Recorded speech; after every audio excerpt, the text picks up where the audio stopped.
Hwyl a croeso. This is a short video outlining our school approach to adopting the new Curriculum 2022 for Wales. We are excited to launch a fresh way of planning, teaching and assessing learning in line with national thinking and international educational research. The main aim for us as a school is to contribute to the development of our learners into well-rounded young adults. The four purposes at the heart of the new curriculum are what drives all learning going forward. We will strive to empower our students to become ambitious, capable learners, ethical, informed citizens, enterprising, creative contributors, and healthy, confident individuals. The process of establishing this fresh approach has offered us the opportunity to really think about our craft of teaching. We've engaged in lots of research, both theoretical and active, in collaboration as a staff and with other schools, locally and nationally. The infographic you can see is a representation of our philosophy on teaching and learning. These are the core values we share as a teaching staff and explain the learning experiences we aim to provide our students. The infinite road loop symbolises the fact that learning is ongoing and lifelong. The new curriculum has challenged us to approach our planning in novel ways.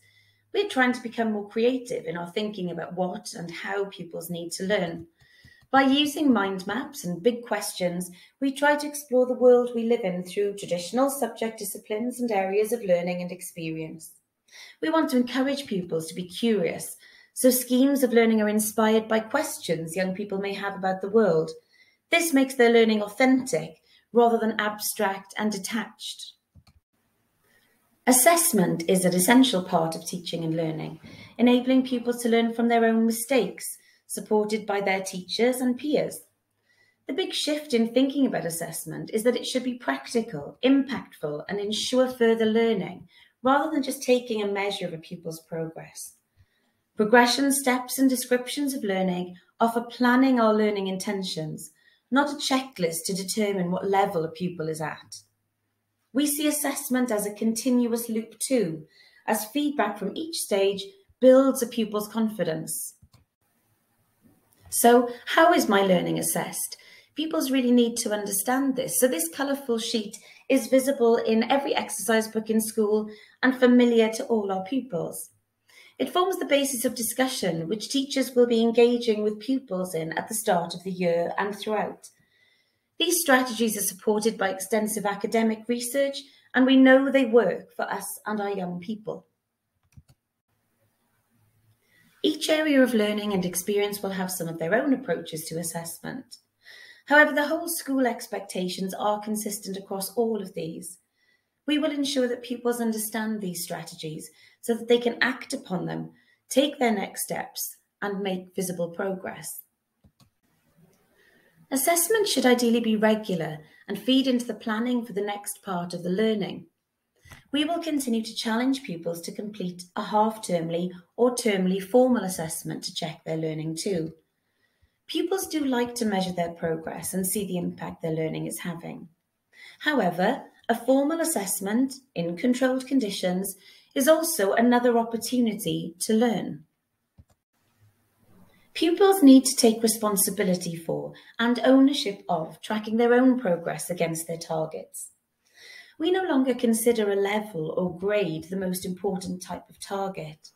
The even better if feedback is a target in itself, an area of their work which they need to improve. Pupils like to tick off that they have achieved progress against these EBIs and are learning from their mistakes. It's not only pupils who want to know how they're getting on though. Those who support our young learners at home will appreciate regular snapshots of how they're getting on. This communication is important to us, and we've always considered a half-termly digital report appropriate, followed by an annual full written report with detailed comments from all colleagues. The half-termly report will contain the information in this slide. An engagement award of gold, silver or bronze will reflect how much effort a pupil is putting into their studies. Also, there will be a percentage which will have been awarded for a specific test or controlled formal assessment, as a measure of how successfully the pupil has been able to apply the learning that they have done in the topic during the previous half term. This may change from one report to the next, as different topics can represent strengths or weaknesses for individuals. It is possible for a pupil, for example, to receive a score of 40% and still achieve a gold for engagement, as they may have tried really hard to achieve this. Similarly, a pupil gaining 70% may be awarded a silver, as they were expected to have worked that little bit harder. As you know, the ethos at St Alban'S is as important to us as the learning itself. We have always been in the business, now recognised by Curriculum 2022, of encouraging young people to leave school as productive and positive as can be.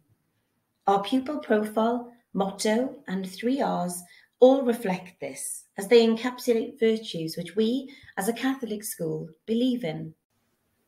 Our Catholic pupil profile is integrally linked to the 4 purposes of the curriculum in Wales, as each of the virtues links in well with the purposes and also our disciplinary learning itself, as you can see from this science example.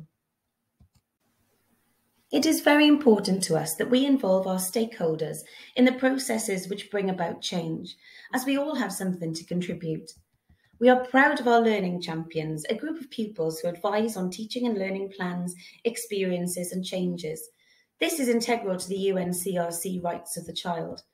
Our parent council has also been instrumental and extremely supportive in helping us to think through the assessment plans. Our governors are fully informed and we enjoy discussion about planning in meetings with them. So far to date, we have shared all of this thinking with an inclusive parent forum, our governing body, the school learning champions, as well as all teachers through professional learning. We have also shared with the consortium EAS and other schools in collaboration. Cross-phase planning with our cluster of feeder primary schools has been really helpful in the strategic planning to achieve seamless assessment policies and achieve consistency in strategies for skills and the curriculum going forward. The cross-curricular skills which have always been prioritised remain core in the new curriculum: literacy, numeracy and digital competence. These have been rebranded for the new Curriculum 2022 within St Alban'S and shared with the cluster primary schools too. Teachers in all disciplines teach these, and pupils use at least some of these skills when they learn anything. And pupils will help to lead on this as learning champions become digital, literacy and numeracy leads too. So finally, if you would like to get more involved in our school, please get in touch via email, phone or the school gateway. Perhaps you would like to join the PTA or Parent Carer Forum. Follow us on Twitter and read our newsletter to see all that goes on here at St Alban'S. We look forward to taking the learning journey with our young people as we all start on the road to this new way of learning. Diolch yn fawr iawn for listening.